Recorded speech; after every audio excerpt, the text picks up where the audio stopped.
Continuation ito mga guys, the burgans mga kasabong. Assalamualaikum, ya ganda. Ito na yung adobo with love, with oyster sauce, with ketchup, a little bit sugar.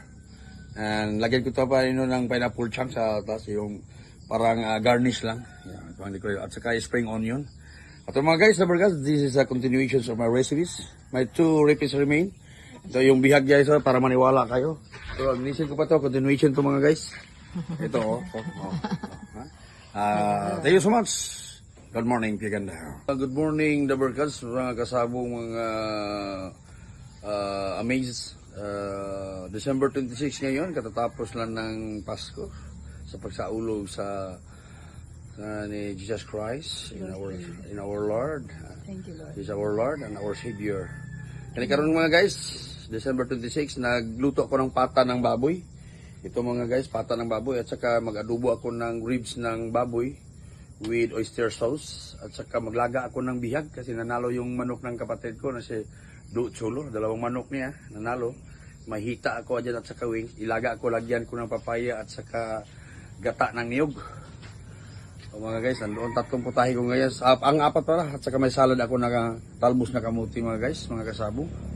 Kasi ito na mga guys, the burgans. First recipe ko ito mga guys kasi may pangalawa kong recipe na adobo ng baboy. In behalf of my wife, I'm Paul Former Dondon, the young boy alias Taki Boy. Good morning, Piagantao, and magandang umaga, bayan. Happy New Year, Happy New Year. Merry Christmas and advance Happy New Year to all to you. God bless, warmest regard to my family to all. Kasi magtanghalian na, ihaw ako ngayon ng tilapia at saka yung paborito ko na isda. Ito mga guys, yung sa Bisaya ito, baga-baga mga guys. Iihawin ko talaga guys. Ano mga guys, continuation pa rin ito. Panglansa naman ng tilapia at saka baga-baga. Ihaw ito mga guys, yung kalahati ihaw, yung kalahati din prituhin ko at saka isat and sour ko mga guys. Thank you so much mga guys, mga kasabong. December 26 ngayon and advance Happy New Year to all. God bless and good day. Assalamualaikum, Piaganda. Thank you so much.